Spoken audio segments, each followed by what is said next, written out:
अरे भौजी भौजी पाँव लागी। खुश रहे देर बबुआ। अतार भैया हो। अच्छा भैया भैया तो आज कामे गए हो। हम आज रूमोए भाई हमारा आज छुट्टी है। अच्छा तो तोहार छुट्टी बा। तोहरे भैया कब छुट्टी हुई हो?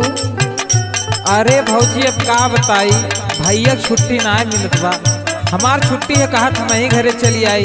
ना ही हो देवर बबुआ, तोहरे भैया की जरूरत बा हो। अच्छा हाँ सुना सुनावा।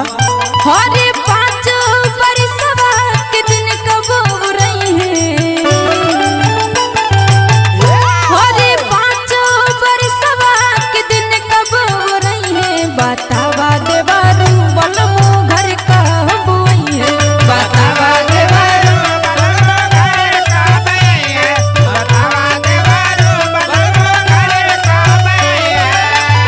हरे पाँच बरसवा के दिन कब हो रही है। बतावा देवारू बलमो घर कब आई है। बतावा देवारू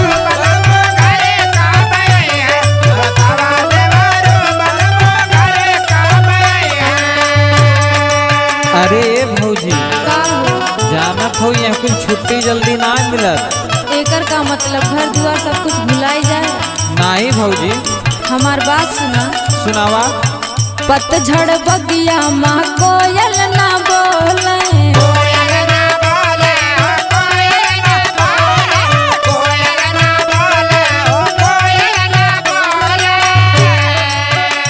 अरे फूलवा फूलला भवर नहीं डोले।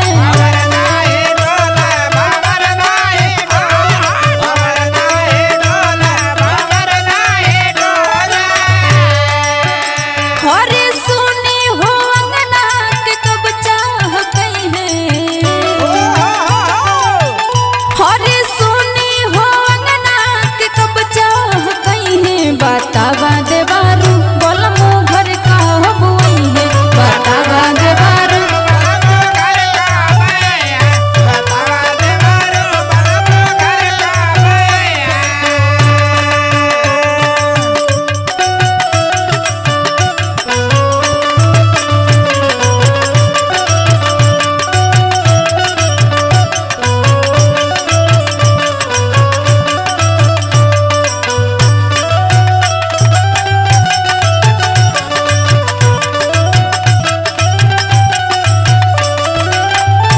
ए देवर बबुआ। हाँ भौजी और सुनाहो। सुनावा। सखिया सहेली के पिया घर आइले।